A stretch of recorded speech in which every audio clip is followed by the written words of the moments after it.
नमस्ते छात्रों, आप सभी का मेरे इस नए वीडियो में हार्दिक स्वागत। कुछ दिनों पहले ही दीपावली महोत्सव हुआ। आप सभी ने उसमें बहुत सारी धमाल मजा की होंगी, मस्ती की होंगी। लेकिन अब हमें पढ़ाई की ओर ध्यान देना है। कुछ दिनों पहले प्रथम सत्र परीक्षा हुई है। आप सभी छात्रों ने प्रयास करके प्रश्नों के उत्तर लिखे हैं। आज हम प्रश्न पत्रिका जो थी उसके अपेक्षित उत्तर क्या थे उसके ऊपर चर्चा करने वाले हैं। छात्रों, हमारा जो विषय है हिंदी, उसके गुण थे 50। उसमें प्रश्न पहला अ 6 गुणों के लिए था, ब 4 गुणों के लिए था, प्रश्न दूसरा अ 6 गुणों के लिए था, ब 4 गुणों के लिए था, प्रश्न तीसरा व्याकरण पर आधारित 10 गुणों के लिए था और प्रश्न चौथा उपयोजित लेखन 20 गुणों के लिए था। तो जो पहला प्रश्न था अ परिच्छेद कृति, उसके ऊपर आपको कुछ आकलन कृतियां पूछी गई थी। सबसे पहली कृति थी, मनुष्य को नाखून की जरूरत तब थी मतलब कब थी? तो जब मनुष्य जंगली था और जीवन रक्षा के लिए उसके अस्त्र होते थे नाखून, तब उसको नाखून की जरूरत थी। उसको 2 गुण थे। अगर आपने यही जवाब लिखा है तो आपको 2 गुण पूरे मिलेंगे। अगला प्रश्न है, जंगली मनुष्य के 2 हथियार, एक है नाखून, दूसरे है दांत। जो पहला प्रश्न मैंने बोला उसके बाद में दूसरा बोला, दोनों के जवाब अगर आपने ठीक ठीक लिखे तो उसको 2 गुण है। कृति क्रमांक 2, परिच्छेद में उल्लिखित 2 वस्तुएं जिनसे आदि मानव हथियार बनाता था, वैसी कौन सी वस्तुएं थी? तो पहली वस्तु थी हड्डियां, दूसरी थी धातु जिससे मनुष्य हथियार बनाता था। उसके बाद में कृति क्रमांक 3 है, सही विकल्प चुनकर वाक्य फिर से लिखिए। उसमें आपको रिक्त जगह की पूर्ति करनी थी और मैंने आपको पहले ही बोला था कि रिक्त स्थानों की पूर्ति करते वक्त पूर्ण वाक्य उत्तर पत्रिका में लिखना चाहिए। पहला था, हर टिम्ब दिन नाखून बढ़ जाते हैं। उसका जवाब सही है तीसरे दिन। आखिर नाखून इतने टिम्ब क्यों है? उसका उत्तर है बेहया। कृति क्रमांक 4 थी, पर्यायवाची शब्द लिखिए। पशुता का पर्यायवाची शब्द है जानवरपन। हड्डियों का पर्यायवाची शब्द है अस्थिया।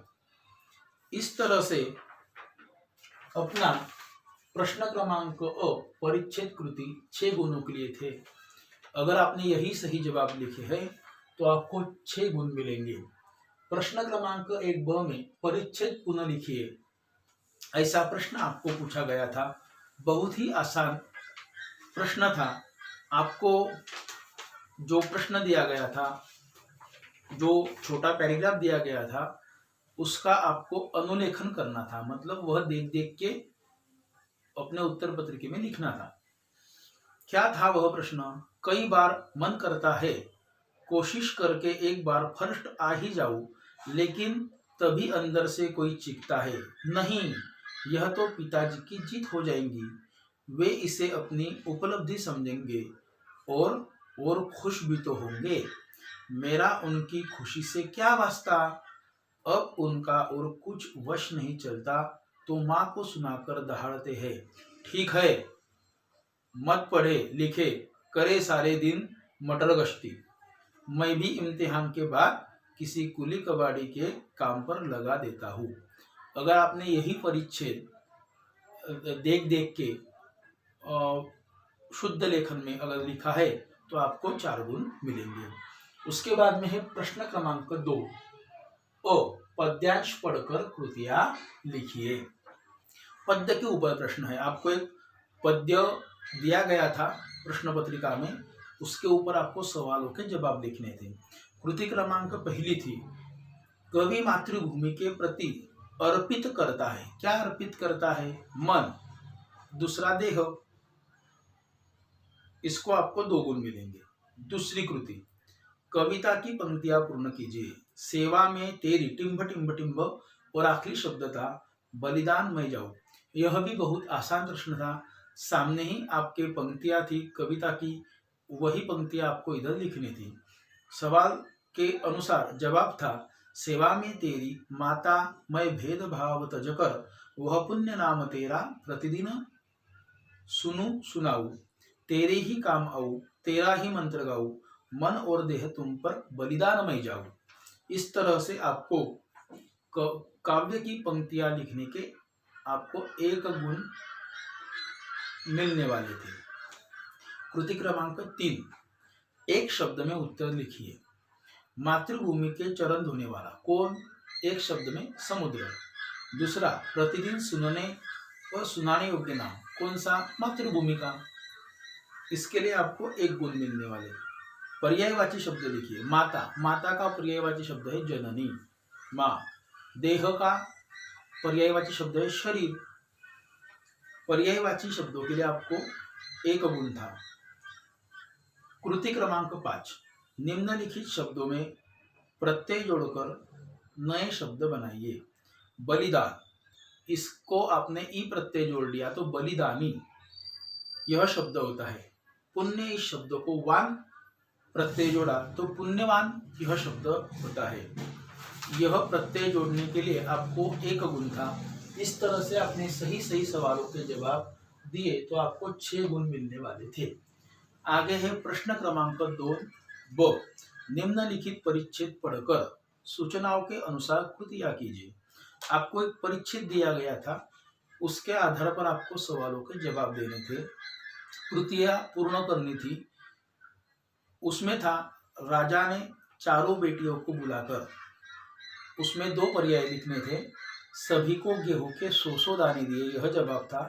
दूसरा जवाब था, 5 साल बाद मांगने पर वापस करने के लिए कहा। इसके लिए आपको 2 गुण मिलने वाले थे। कृति क्रमांक 2, उचित घटनाक्रम लगाकर वाक्य फिर से लिखिए। आपको कुछ वाक्य दिए गए थे, उनका उचित क्रम आपको लगाना था।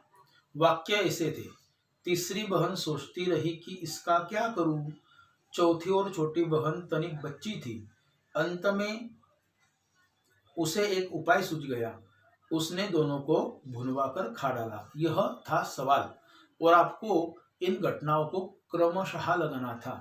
तो क्या क्रम था सही सही सुनिए। पहला, अंत में उसे एक उपाय सूझा। तीसरी बहन सोचती रही कि इसका क्या करूं। चौथी और छोटी बहन तनिक बच्ची थी और उसने दानों को भुनवाकर खा डाला। यह सही क्रम इन वाक्यों का था।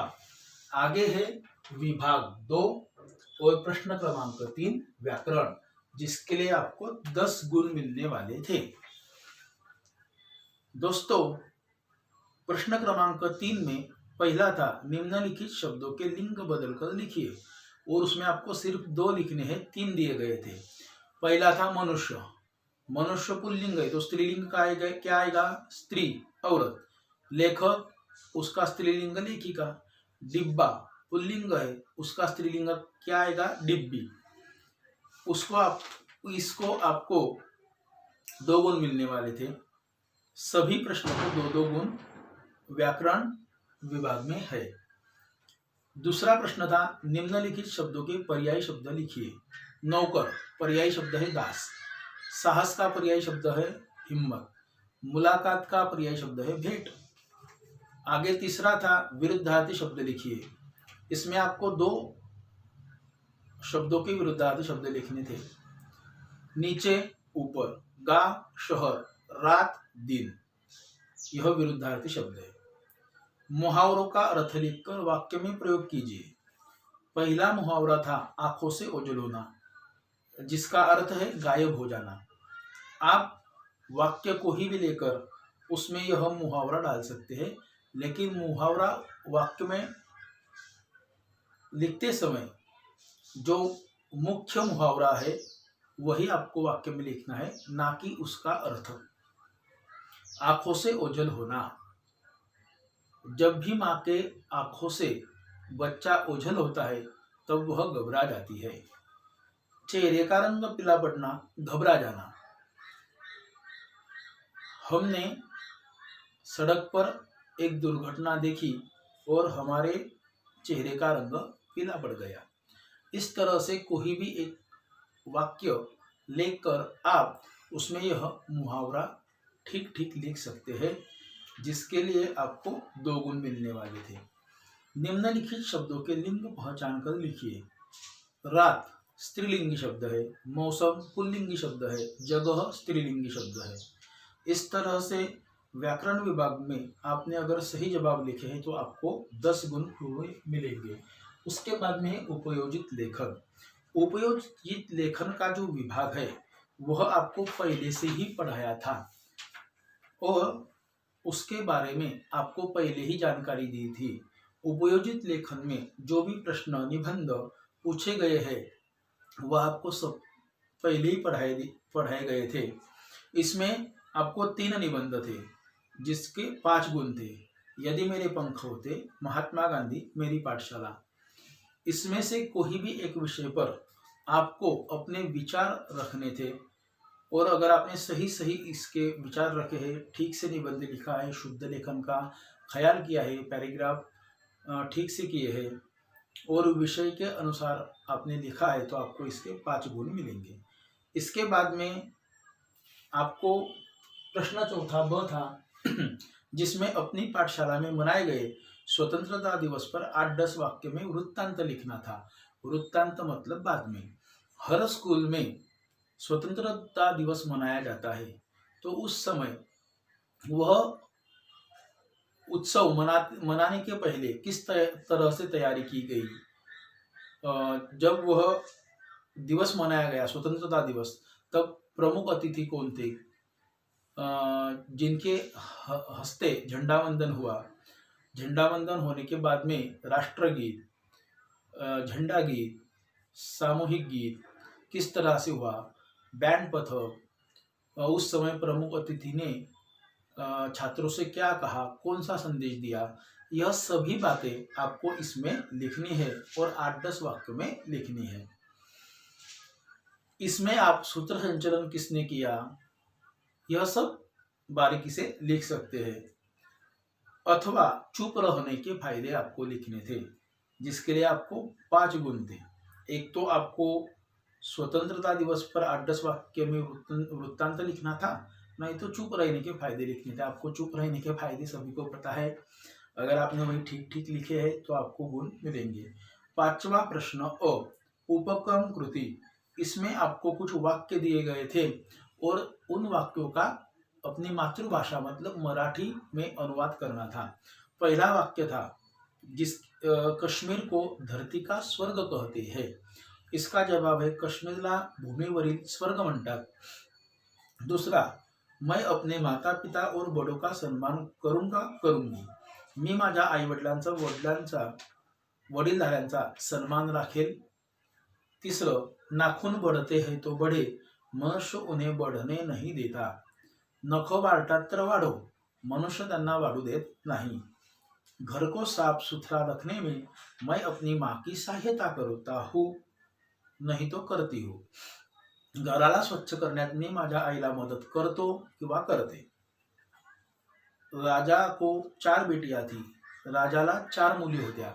अशा प्रकारे तुम्ही 4ही वाक्यांचा मराठीमध्ये जर अनुवाद केला तर आपल्याला 5 गुण निश्चित मिळतील। त्यानंतर प्रश्न 5व्या मध्ये कहाणी लेखन होते। ही कहाणी तुम्हाला व्हिडिओच्या द्वारे शिकवलेली होती, तुमच्या परिचयाची होती, त्यामुळे सर्वांनी ती लिहिली असेल मी अशी अपेक्षा करतो। इसमें आपको कुछ मुद्दे दिए गए थे जिसके आधार पर आपको वह कहानी लिखनी थी। निम्नलिखित रूपरेखा के आधार पर कहानी लिखिए। कहानी को उचित शीर्षक दो और उससे मिलने वाली सीख लिखो। तो कहानी के मुद्दे इस प्रकार के थे। एक गांव में गिरधर नाम का गरीब व्यक्ति था। गांव में कोई भी उसकी मदद न करता था। गांव में एक दिन मेला लगता है।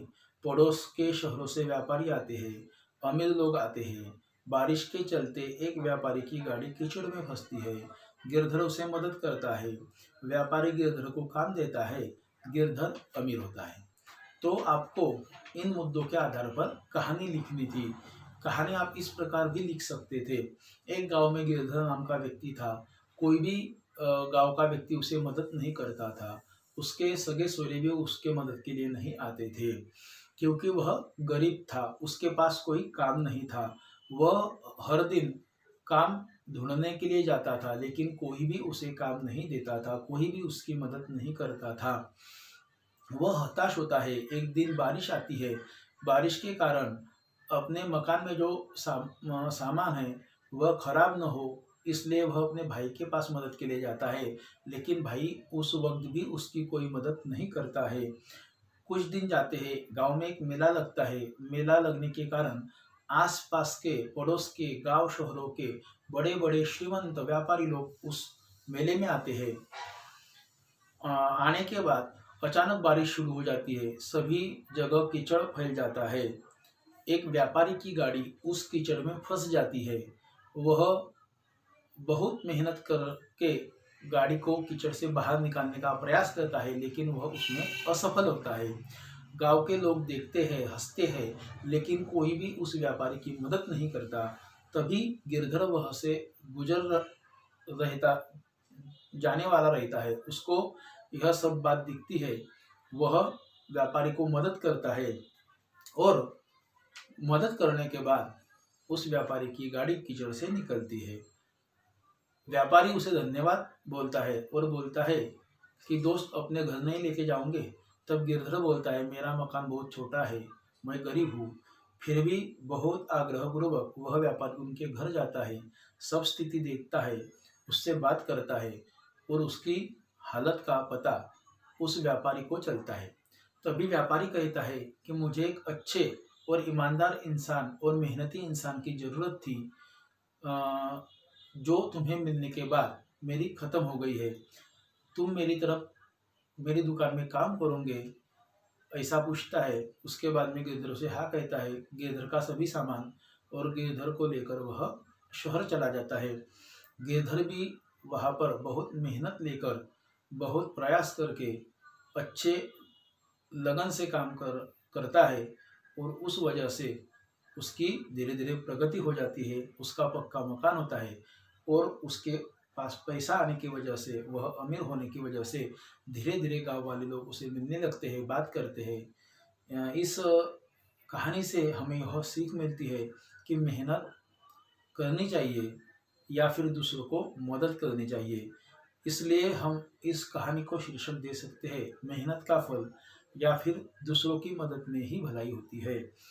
इस तरह आपने अगर प्रश्न पत्रिका जो आपको मिली थी उसके सही सही जवाब लिखे होंगे तो आपको ठीक और अच्छे गुण मिलेंगे।